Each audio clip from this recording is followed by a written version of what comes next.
good news is my feet have finally warmed up.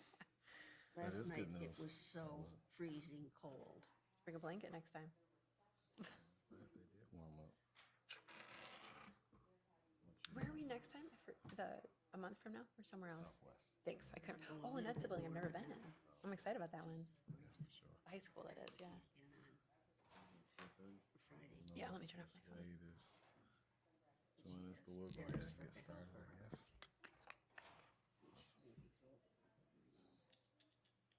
Nothing fantastic stuff reading anyway, so it's okay. I'll tell you later. Talking to text or talking to a person? Text. Yeah, I thought you were talking to. I know you were I didn't. FaceTime. Yeah. Yeah. So, Usually it comes out wrong, but my family, I don't care. well, I heard you talking about throwing up in your mouth. That got my attention. I was like, okay. Should we be sitting Yeah, in yeah. schools? I know, right? Look, computer. It always takes a minute to get on here. Well, I guess we'll go ahead and get started. It's for 4:31. Assuming Miss Wade may join us. I don't have any exact word, but we'll go ahead and get going without her. As soon as Talk into the microphone.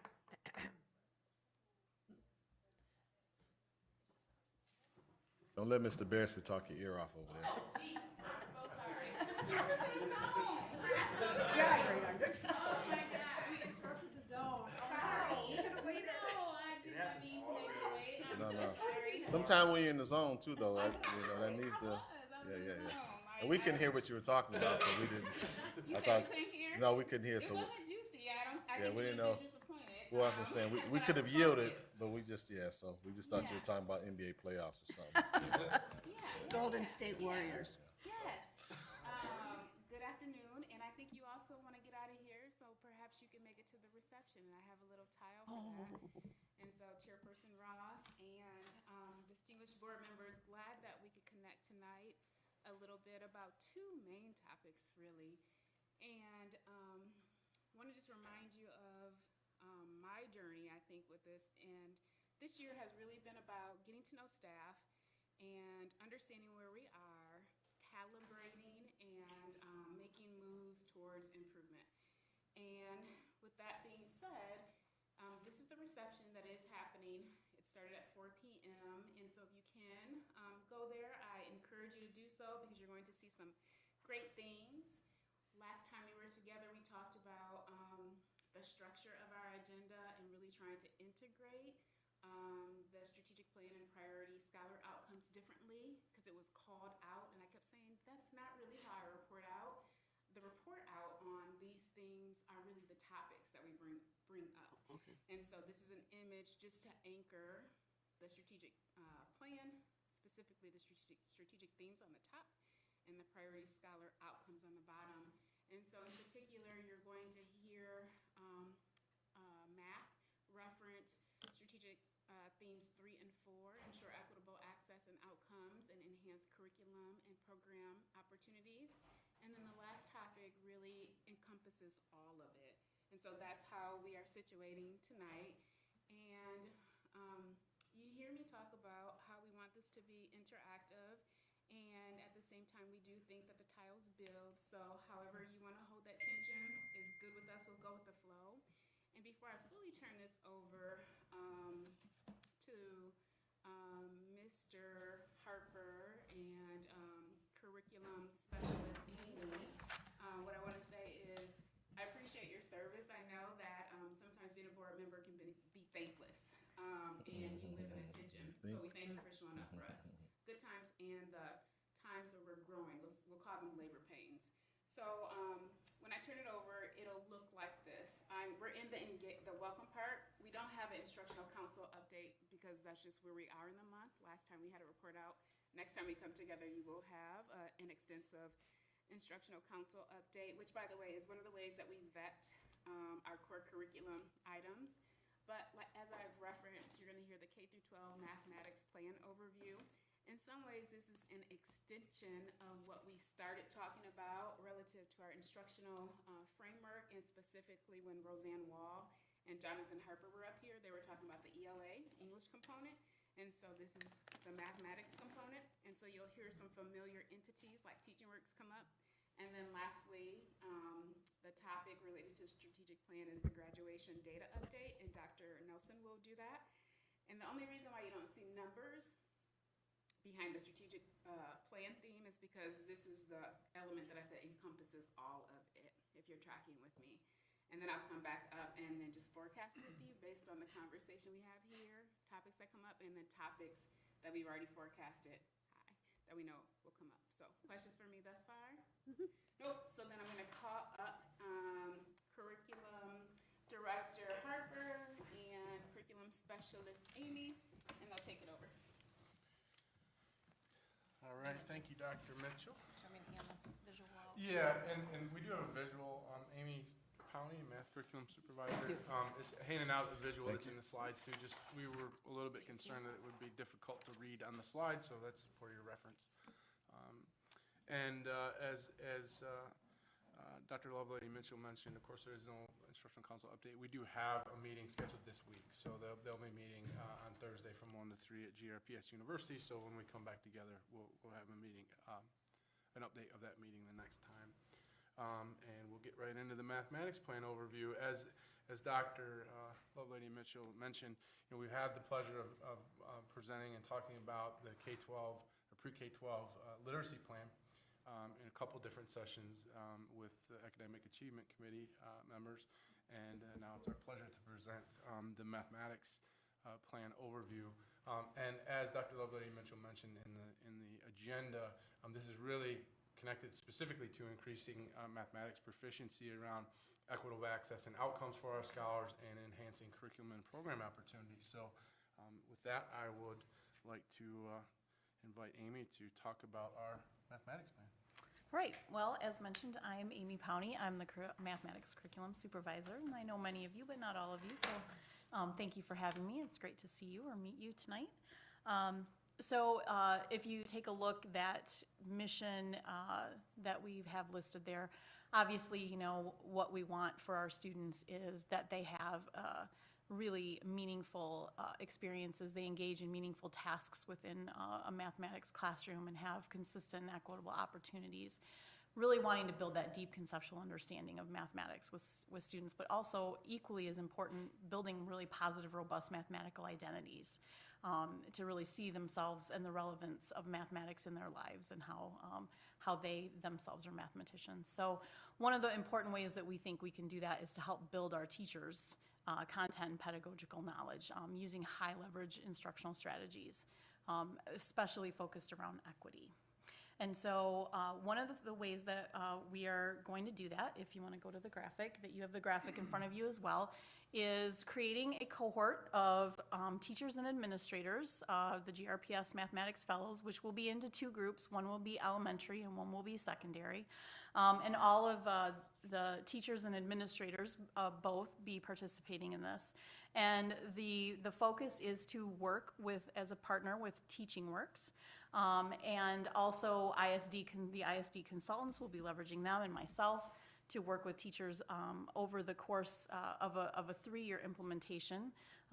The first year being around the learning for the teachers and the administrators, engaging in the work with the TeachingWorks around high leverage practices. And to just give you background, TeachingWorks is through the University of Michigan, led by Dr. Deborah Ball, who's a very well-known teacher education professor through the University of Michigan.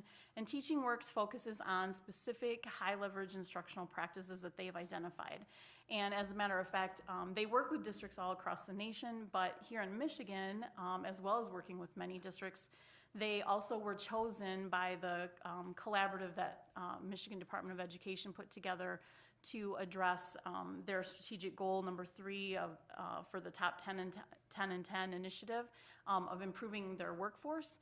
They use the TeachingWorks high leverage practices as their basis for identifying a set of core practices that they want all pre-service teachers to develop and become masters of in education. And so their work is just really well received and renowned. So our teachers would also be working, and administrators, on some of those high leverage practices, specifically ones closest tied to equity in education. And so in working in that cohort, again, it ties very closely to our strategic plan. And as you can see, there are a variety of ways. There would be in-session learning that would happen. There would be virtual video clubs, because one thing that Teaching Works focuses on is attention to learning the content within practice, right? We have to be practitioners of it. We're not just doing some passive learning. So part of it is district-wide PLCs, online modules, in-person sessions and coaching sessions, but also virtual video clubs where they have an opportunity to reflect on their practice along with colleagues and coaches that work with them. So that's in a nutshell what the plan is to have, like I said, that 3 years being that first year of learning, and then gradually in additional learning happening in years 2 and 3, but also more supporting of them to be able to become teacher leaders and lead that learning within their buildings and across the district for professional development, so that we can find ways to sustain that work. And a piece of that with the administrators is also to have them doing very targeted and specific learning around the practices in ways that they can support teachers, how they can identify them when they go into classrooms, the practices, how they can support teachers to have opportunities to do more learning in their PLCs and things like that around the practices. So that in a nutshell is the plan. And we hope to open this up to teachers and administrators from all buildings, but I will be working very closely with the EDs to ensure that those buildings that have been targeted for needing the most assistance have representation and participation happening. Can you tell us which ones those are, the ones that have been targeted? So think CSI schools. Yeah. I'm sorry? So- Yeah, so Alger, like our campus. CSI Like our schools, so CSI it would be Campus Ottawa. Elementary, Okay, Alger Middle, and okay. then Ottawa Hills High Okay. School is Yeah. what Amy's All right. referencing. Yeah. Now, is this a program that's really for teachers and administrators? It's not necessarily, it'll help kids because the teachers will know more. Now, is this something that, a grant that we have, or do we pay for this, or how does this come about? And maybe you told us before and I don't remember, so. Yeah, so we're actually we're proposing to leverage our ESSER dollars to support this process. So that's one of the reasons why we wanted to come to this table. We're very excited about this work, and I think it has a lot of potential to impact learning in the system for our scholars. But as you mentioned, Ms. Lewis, this is very much focused on adult practice. So what is our adult practice from a teacher perspective, and what is the adult practice from a principal leadership perspective in supporting that high-quality Right. instructional practice? And how have the teachers responded to that? So this is just getting started. Okay. So we are in the process of beginning to recruit fellows to be, or teachers to be part of the fellowship Okay. program. Okay. If you want to go to the slide. Just to, Yeah, I'm sorry, I thought it was the, we already showed it, the strategic plan oh, yeah, connections. okay. So, Sorry, yeah. yeah, so, I mean, this is just for asking Well, for your. let's just go back though to the Yes, other one, please. just to make sure, I don't know if Ms. Wade and Ms. Milton may have had any questions regarding this. Well, I'm just wondering, so if I hear you correctly, it's an option for teachers and administrators? So we are, as Amy mentioned, we're leveraging support with the executive leadership to ensure that we have participation across the district. So, but there isn't enough room for everybody right now. So we want to make sure that we have supports in place for representation from each building. But as Amy mentioned, for buildings that have shown a higher need, we really want to kind of lean into that and make sure that we have that higher representation there and the supports are in place for this learning. So then is there a plan for those that are trained to have, it's the same question as I was asking ELA, is there a plan then for that rollout to others? Because as always, that equity thing just really is so important to me, that if we give access to some teachers and not others, and we know it's the best, quality, how do we then as a district wrap around those that are being supported and learning those things? And that is part of the 3-year rollout plan, is that idea that those teacher leaders that begin in the original cohort are able to bring those practices and work around them in their building PLCs and further district professional development that we have, so that we leverage them as leaders to help sustain that along with our building leaders, so that So the within- learning will happen. It may not, as far as, I can't predict it, that it would happen with the Teaching Works fellows that come into the district, in future years, that everybody would have time with them. But the learning is, the whole point is to build their capacity, build the teacher capacity and the building leadership capacity to share that learning with everyone. their whole staff and get that across. So within 3 years, is it safe to say then that the Teaching Works mindset or rubrics and all of those components would be implemented across the district? That is the goal, Okay. yes. So even if there's not representation at a school, somehow that school will still have some. Well, as support I had over mentioned, 3 years. the goal would be to have representation from every building. And Okay. we're early in the recruitment process, so we want to make sure that we're working very closely with the leaders of those buildings to have appropriate Yeah. representation. Yeah. But over the next 3 years, the goal would be that we have, that it has spread, so that Okay. this becomes the base of what the expectation is for mathematics instruction in GRPS, if that makes sense. Yeah. And has there been some alignment then between current curriculum and these pieces coming in? Because I know there's some, I would assume that there's some misalignment, just as is typical when you go to something new and you have something that you're already using. So has there been some conversation around the alignment? Well, Teaching Works works with whatever resources you are using, and so they have actually in the past done some work with a few of our buildings. Like we've attended the Dr. Ball's learning lab that she holds in Ann Arbor several years ago. There were a couple buildings. There was a grant and a private grant and foundation that worked with Brookside and Mulek specifically, and then there's been a few other that have done some work with Teaching Works. And they have always reached out and said, you know, what materials are you using in your district? And they make sure that the learning involves those materials and that they utilize those. But just to speak to that as well, I've also just currently launched the math advisory committees that are looking at reviewing our current curriculum, and whether or not we're renewing that or going in a different direction. We'll be reviewing all those materials as well this coming year. Do our kids have math books, or do they do everything on the computer? Well, they have math They have books. math books, okay. Never saw one of those, so. They have digital access as well, but they Okay. have Print math and books. digital. Yep. They're big old books. Yeah, they are. They are big books. Oh, no, oh, yes, now I remember. Huge Bible or something. So yeah, I'm sure I'm tracking, but just to sort of summarize it from my own, just a long-term memory. This is a 3-year project, and where we're recruiting teachers and administrators from all the schools. Obviously, going to be broken up into separate groups: the secondary and the elementary. Obviously, the goal, like you said, is to have representation from every school. But one question I have is, let's say we don't have representation, and we're looking to start this in fall. So let's say we don't have representation from, you know, one of the particular schools until the following year. Is this sort of a cohort sort of learning, or how does that work if someone plugs in later on in the process? Or do you know yet?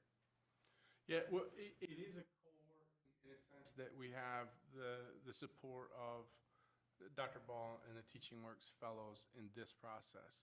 I would say that if we are struggling to have representation from any representation from a building at all, again, that would be where I would be working very closely with our leadership team to help support having some representation in the building. We don't want to have non-representation.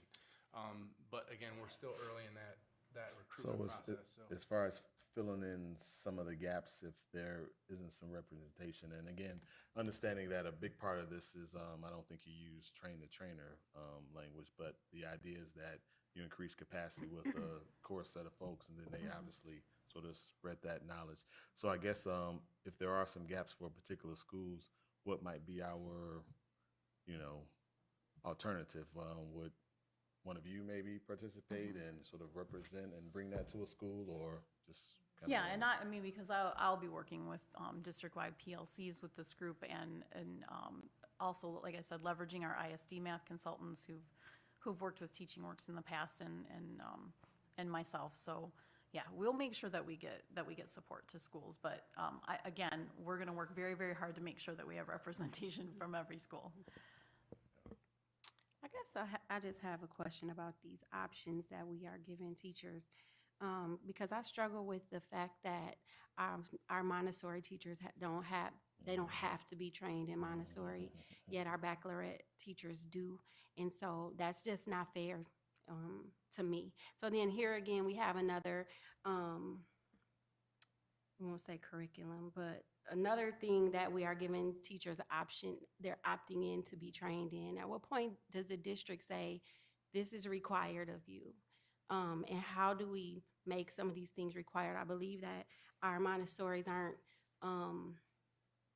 accredited, is that the word? Because we're giving teachers options not to be trained in Montessori. And that's not okay with me.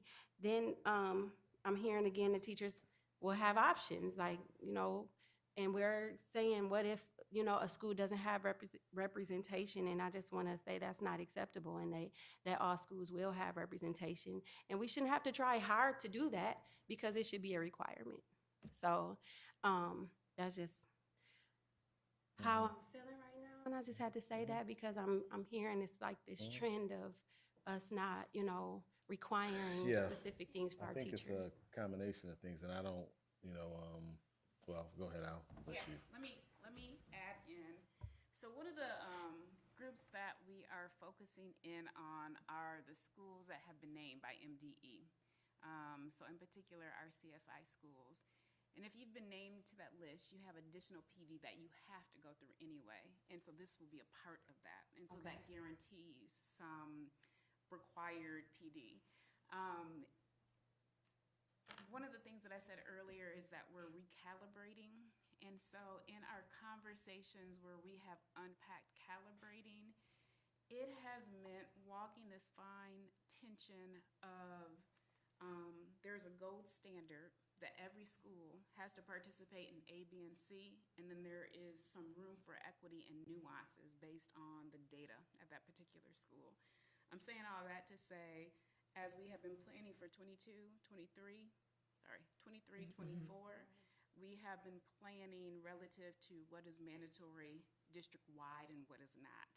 I almost called it equity fellows. Mathematics fellows in some ways is icing on the top, but through our mandatory training, I'll give you an example. We meet twice a month with principals. One of the visions that I have in terms of what success might look like, are components of this is embedded in that large scale training that we know hits all buildings through their administrators, and layering in pieces as what has been mentioned through PLCs and the mandatory PD that we offer. And so I see a couple different tracks. I see the younger scholars, fellows, the older scholar fellows as one thing, but there's another component of what we know is gonna hit everything. The timing of this is perfect because one, we're coming out of COVID and things are different, is almost a reset, but two, we are working on MTSS, which we have fragments of, but really trying to make that tight, which means understanding what our core instruction looks like, and this is a piece of it. This is going to be layered in as core instruction, or the gold standard looks like blah, and the blah TeachingWorks will help us define the blah of our core content and teaching practices in general. So there are tracks to it, and I understand what you're saying, I agree. And one of the things that I think everybody is struggling with is staffing and the balance of what's mandatory during the day and what do you pull teachers out of the class for to build capacity, and we're doing both. It's just a balance, and full transparency, 8 months in, it has been me learning what's already on the plate, and then having conversations, building a relationship to be able to say, and that goes off the plate, because that is not helping us lean toward our priority scholar outcomes. That really has been the work. And so I'm in agreement, and I think it's something that we're all mindful of. So I would love to come back even once we have, let's say, first semester and 23-24's PD plan, and talk about it. And this group and the last iteration of the school board has been very adamant on what hits all and what doesn't. And so we're mindful of it too. What additional questions, push on that a little bit, like what else might I say to clarify? No. Because I agree with you. No, that I was agree really with you. good. Yeah. So when are we looking to, and not that they'll, I'm sure the sort of final list may be all the way up to the day we actually start this effort, but ideally, when are we hoping to have our fellows identified? date-wise? Question. We've started the process to reach out to them now, and we are finalizing the plan for the summer PD dates for the fellows in the early fall. So we will like to have these names before the school year ends, so that they're ready to come in and participate in the summer PD with the Teaching Works fellows as well. So we should have that by, before school dismissal's out. So. The other thing I want to rewind in the conversation about is, I want to say Teaching Works has actually been in the district maybe 4 to 6 years. And so what we know is, and there's also been turnover, but we have some staff who have engaged in this. We may not have the full group who started, but we do have some folks. And so we're hoping to also leverage them as ambassadors and the coaches, informally and formally, like you all have talked about, and hoping to send a group of folks to Dr. Ball's Summer Institute. It's either in Detroit or Ypsi, and we have been trying to be deliberate about like populations, them watching the modeling in the labs with like populations. So again, to kind of activate thinking and excitement to then come back and to scale the work. And so we want to continue that model of you go, you integrate, you learn, you fail, you adjust, and you integrate, and you share your learning with everyone. So that, and fingers and toes crossed, perhaps having our own institute with Deborah Ball here, because she's done it before, in the future. That's our hope. We are committed for this being long-term, and so the ideal state in my mind is by long-term 3 to 4 years out, everyone has touched this work and that they're integrating it, not just in the name of math and math fellows, but again, as we talk about MTSS, our core instruction has been solidified by the work that we're going to be doing. So. I'm just wondering too, with this, how we can support you in additional ways. Is it true, because from what I'm hearing from Ari too, is this desire to support teachers and, being trained. Thinking as a board member, I do wonder if there is some advocacy and need to think in the future about, contract language and how we really support you guys in the efforts you're doing and making sure that there's enough time in that calendar and that schedule.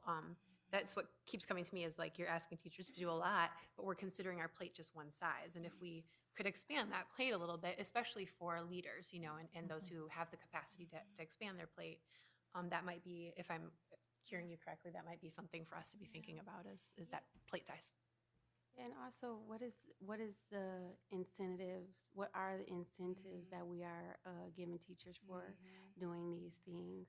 I know, well, I don't know, if there's rules around what we can incentivize and not incentivize, but because of union contracts and things, but how could the board help, support that, because I know this specifically, right? If we don't require them to take the training and then they don't because they want to have their summer, how are we able to incentivize the educators that are doing that and spending their summers to enhance their teaching abilities and our schools?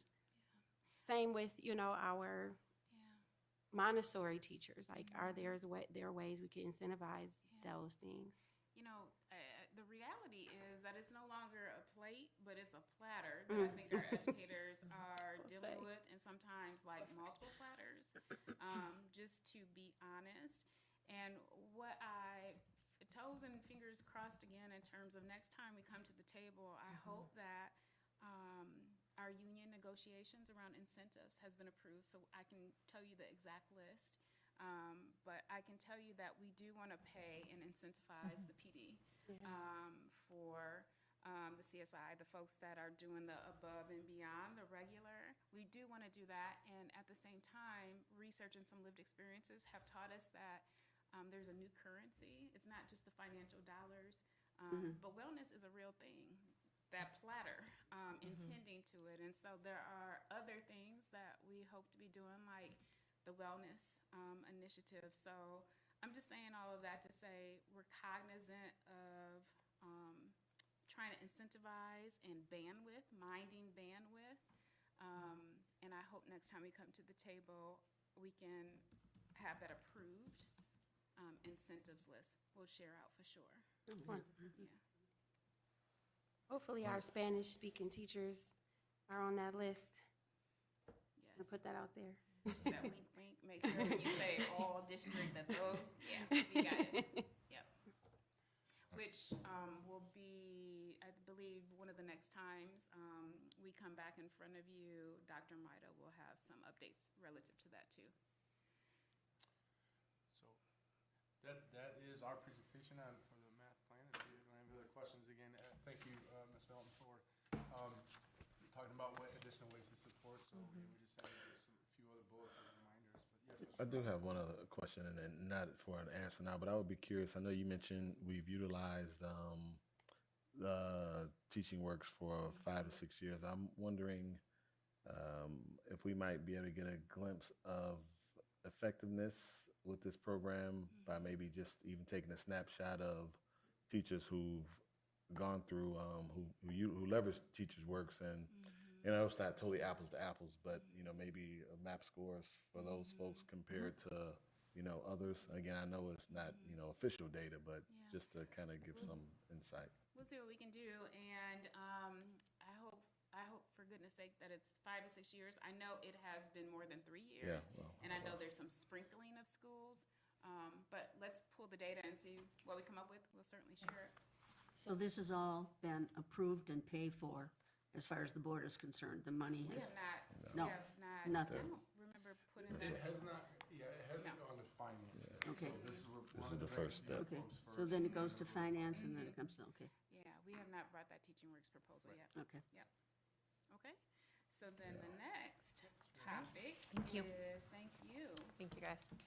graduation data. And Dr. Nelson is going to come up and share. Good afternoon, everybody.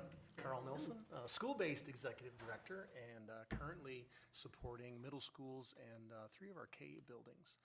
Today, and generally around this time, we present and have this discussion around graduation data. And as Dr. Lovelady Mitchell mentioned earlier, this is really a culmination of our strategic plan, the themes, the objectives, the student outcomes. This really gives us a nice gauge as to how we're doing. It doesn't tell us the full story, but it does give us an indication of how we're doing. And so our first tile, now this tile gives you, we always like to compare, have comparison. And so the first tile gives you statewide average, of course, and then lists some comparative like demographic schools. And again, remember, this is the 2022 graduation data, all right? This is last year's graduating class. And so I'll just give you, 15 seconds to maybe take a look at it and maybe gather a question or two before we move on.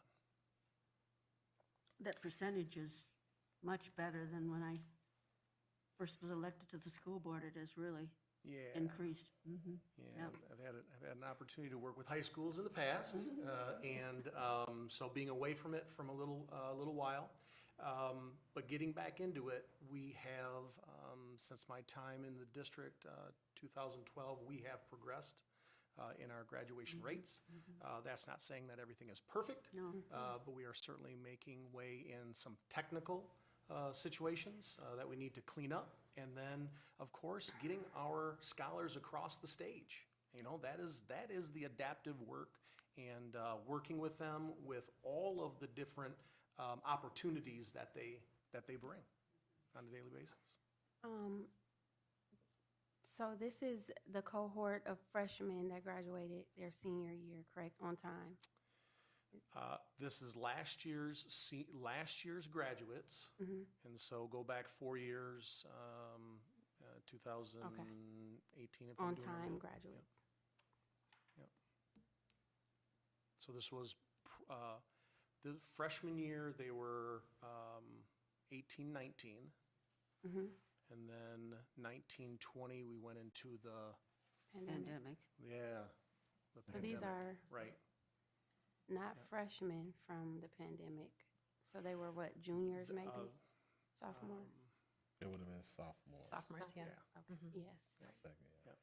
So in looking at comparison, I mean, it's some local, Grand Rapids metropolis area, go a little bit south, go a little bit east.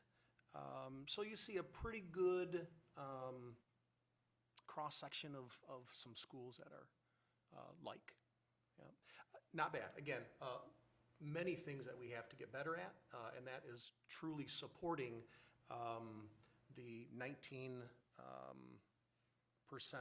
that don't get across the stage in 4 years.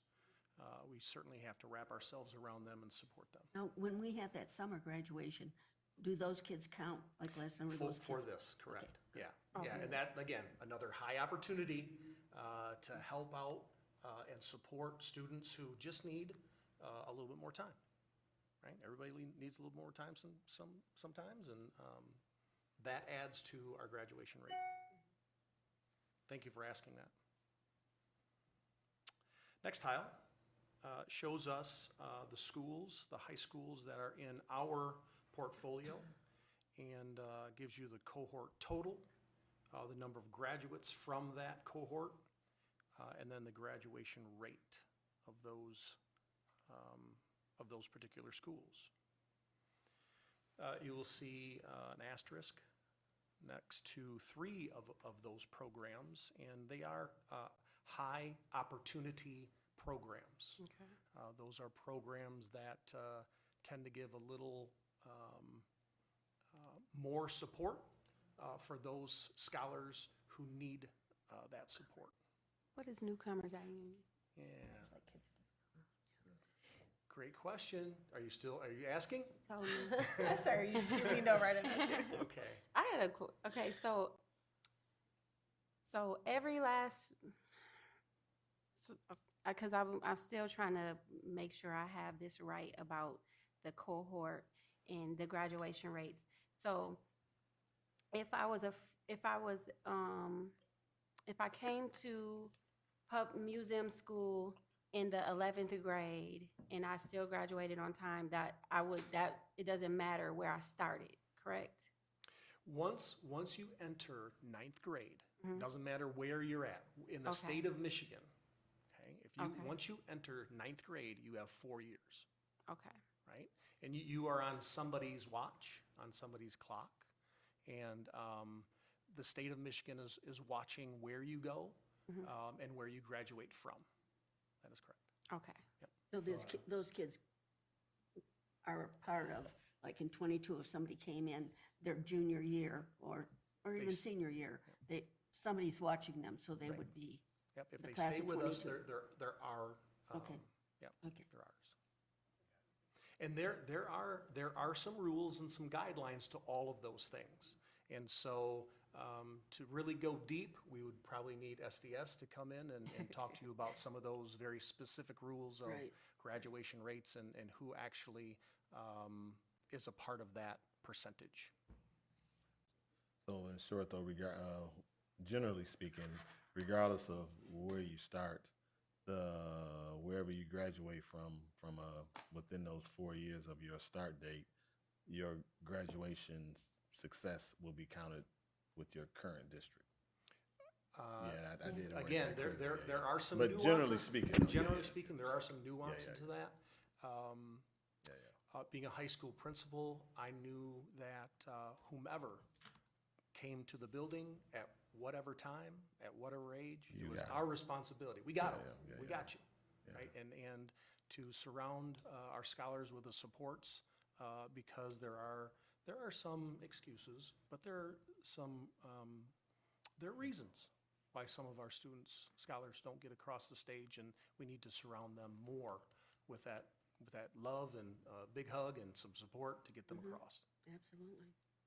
And then real quick, I understand there's some discrepancy on Ottawa Hills, whether they're on that priority list or not, and I think it was based on graduation rates. I don't know if that's okay to talk about, but I just know that it's been asked of me in the community, and I've not been On my able list to of respond. questions. Let me give you a high level, and then let me also see if I can give a report for Friday. I'll say a couple different things. was around 2019, 2020. Oh, okay, so not these numbers. And that is not this year. Got it. And I want to say that year that it happened, the menu of options in terms of coding, it's like 1 to 2 options. And the next year, there were broadened menu options, which helped clear up some errors and mistakes. So I want to say that first. But I'm going to go back to the 1920. What we understand is that Ottawa's data was coded incorrectly. And there was a window of time for it to be reported that we wanted an appeal, and that did not happen. And based on that, Ottawa Hills is on the CSI list for graduation rates. We have talked to MDE, and we are still in conversation with MDE related to appealing that. But because right now they are on the CSI list, we are going forward with operating like CSI, Ottawa is CSI, if that makes sense, because they're on the list formally.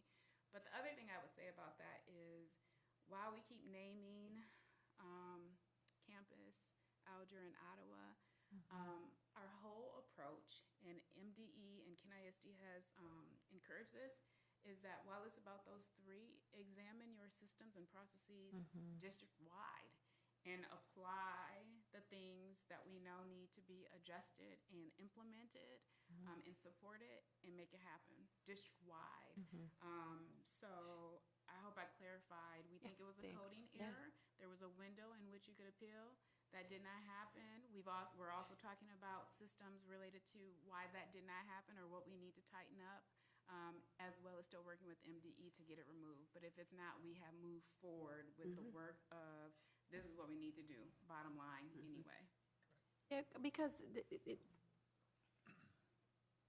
they are labeled and mislabeled, and I think what we've been hearing from community is just that we're not really on the list.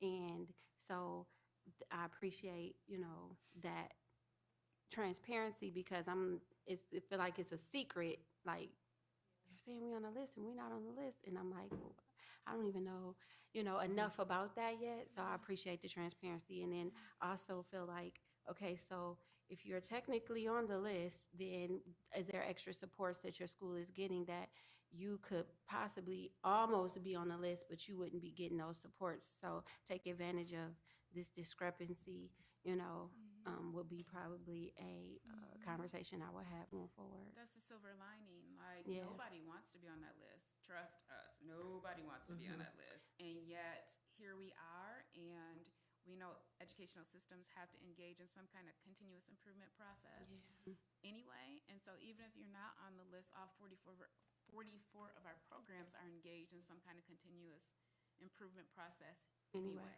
Yeah. regardless of this list or not. Are there special, oh, yes, required, because you mentioned required PDs for these 3 schools, and is it special funding or other things that these schools are getting since they are on the list? Okay. Starting with once the list came out, being engaged in the process of digging into your data differently and with even more partners at the table, I think is illuminating and muscle building. That's PD, job embedded, PD that nobody wants. But the silver lining is that there's growth in that. And continuation, like you just said, the 40 hours of PD or whatever it is moving forward, and there are dollars tied to that, and there are extra people tied to that. And so yes and yes to extra things. Our job and what we've been talking about is making it meaningful and not compliant, where we're just like, check, check, check. How do we make this transformative for them and the whole system to learn from this, and trying to frame it in a way that we're not looking down our nose at those 3, but systemically, what do we do? And I just want to say this, and then I'll move on. Not locating the problem in them per se, but understanding what system supports and other things that we need to put in place. I'll give you one more example. So one of the things that the EDs and I have been really talking about and calibrating on is as as we are in this heavy season of attracting and hiring, trying to make sure that those 3 schools are filled first. Like, they're sometimes the hardest to fill because of misperceptions, is what I would say, misperceptions. So working together to really amplify one GRPS, which means, and equity means filling them first, which sometimes is a hard conversation with people because we're not trying to lose anybody. So, yeah. And now that brings me to another question. All right. Dr. Roby stated that, nobody works for a school. They work for a district. We're district employees. So when we say nobody wants to work for that school, why are we hiring to schools and not to the district and saying, welcome to GRPS, this is where we place you? Instead, we say, Ottawa needs this, this, and this. Apply to Ottawa to be a English teacher, when it shouldn't be. We need English teachers. And where you will be English teacher at, it ain't up to you. I mean, because that's kind of what was explained to us, last night. Like, you don't work for Ottawa, you work for the school district. So why are we hiring 2 specific schools? And then what's happening is we have schools that are lacking, like Ottawa, because no one wants to work there. But they shouldn't be technically knowing where they work if they're hired to the district. It's both and. It's both and in terms of the transparency of, we're not trying to do bait and switch in terms of come in the door. By the way, at the same time, it's a culture switch in terms of we are reculturing, and I do. This is being recorded, so I want to say this: not everybody turns down the schools that we've been naming. Right. Not everybody does that for good reasons. The people who truly understand those schools feel called to those schools, and not like savior complex, but understand that there are some misperceptions and get in to do the right work. And we appreciate that. And we do talk about transparency because we believe that. And so we do name schools because sometimes that is an attractor. What we've been trying to do, and we're still working through our hiring processes too, is being honest about where the position is and having conversations about this is what we need. And oftentimes there are the 3 or the 4, there are 4 EDs, but multiple EDs on an email saying, this is who we have. And each of them have interviewed some people, so they're having conversations and then trying to funnel them to the right place. So there's some of what you're saying in terms of you're a district employee, this is where the gap is, and trying to get them to that place. But the other thing is sometimes student teachers already placed at a certain school and they already have an affiliation. Right. And us still having a conversation about know that you were there and so grateful that that was your entry point. Would love to see you here because this is what we need. It's a both and we're reculturing. But the message is everybody that works for GRPS is a district employee. And based on that, we want everyone to see every school as a viable option where they could thrive and may have conversations about where they need to be with the hopes of retaining folks. That was a long answer, but that's where it is. I'll be more brief and going forward. Sorry. May I ask just a quick question? When you say CSI students, is that the same thing as priority schools? It is. Okay. It's comprehensive support. What is it? Intervention? Okay, sorry. Improvement? Okay. Say it again. Comprehensive support. Thank you, but that's the same thing. And what priority is school. the elementary school that is? Campus. Campus? Okay. Yeah. I go seen ahead. him just go like this. Yeah, Yeah. good. You're with- good? Okay, awesome. Sorry, Mr. Nelson. Yeah. We kind of It's just got okay. way off Just your. send your patiently, right? Whatever you need, I'm here. And so, just a couple of things to support, help amplify the strides that we're making with increasing graduation rates, because we are. We are making those rates, but understand with that, there's a technical way of doing things and cleaning things up. And then there's actually getting our scholars across the stage, and that is the most important. What do we need to do in order to make that happen? And sometimes that is a little more love and a little more care and a little more time. And do we offer that, and can we support them with those things? And I say, yes, we can. Yes, ma'am. Just the list again, the graduation rates from what the years past is the reason why Ottawa was on. It's true. It's Okay. around, let me ask Dr. Roby if I may give a blurb for her report, so then you have it in writing. But it was either the 2019 graduation So rates. the question though is, what percentage is too low? Like, what is that, like, is it a specific percentage that allowed? Yeah, let me makes you- include that too. But, Okay. most of this has been, you have been in the lowest percentage of the state. So, Okay. but let me make sure we articulate that in writing and get it out to you. Yeah, it is. It is that. It's not necessarily a static percentage. It is a rank order sort of piece. Oh, okay. So if you rank near the bottom, it puts. So you could, yeah. you be at 76%, kinda like a but if o- everybody else is at, okay, I get it. So it's not a specific Kinda like a grade percentage. on the curve type of thing. Grade on Yeah, the yeah. Thank you. All right. And secondly, and maybe not most important, equally as important, is that whole idea of making sure our scholars are prepared in mathematics and reading. There is data across the nation of when the clock starts ticking in ninth grade, when scholars do not meet the mark in ninth grade,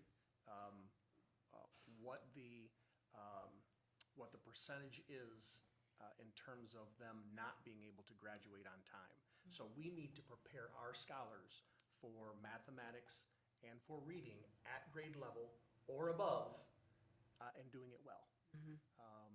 We need to continue doing that, and with the efforts that we are making in order to increase that and engage our administrators and our teachers in the professional development that they need, engage our students and our scholars to the types of skills that they need.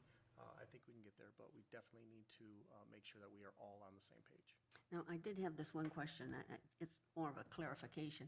I just remember that when my kids were in elementary school, they took the MAP test, and so that was sort of a test to see how much they learned over the year from spring to, or fall to spring. And then they took the M-STEP, which was required by the state. Now, when they get to high school, are they still taking MAPs? The answer is yes. Okay. Still taking MAP, still taking M-STEP, but taking the PSAT and the SAT. And that is happening right now. This is the window in which all of those things are happening. So then, if they're taking the PSAT and so on, where do we get a comparison in terms of how well they're doing based on, like with the MAP, I could understand, it was the same test, Yep. but this is a totally different test. So Sure. where do you find their growth? So MAP is growth. Yes, You can do some comparison with PSAT and SAT, but it's a little bit of a stretch. okay, And PSAT is given in the ninth grade, right. where the SAT is given in 11th grade. And so again, there can be some comparison and some growth, but But as long as the kids are doing the MAPs all the way through high and school, so with high school, it's fall to spring, but just in ninth grade or, until 9th, 10th, and 11th. okay. All right. Okay. All right. Thank you very much. Thank you. Thank you, Dr. Nelson. So I'll remind folks that this is happening, and so I will wrap up really quickly. We'll get that information to you that you requested.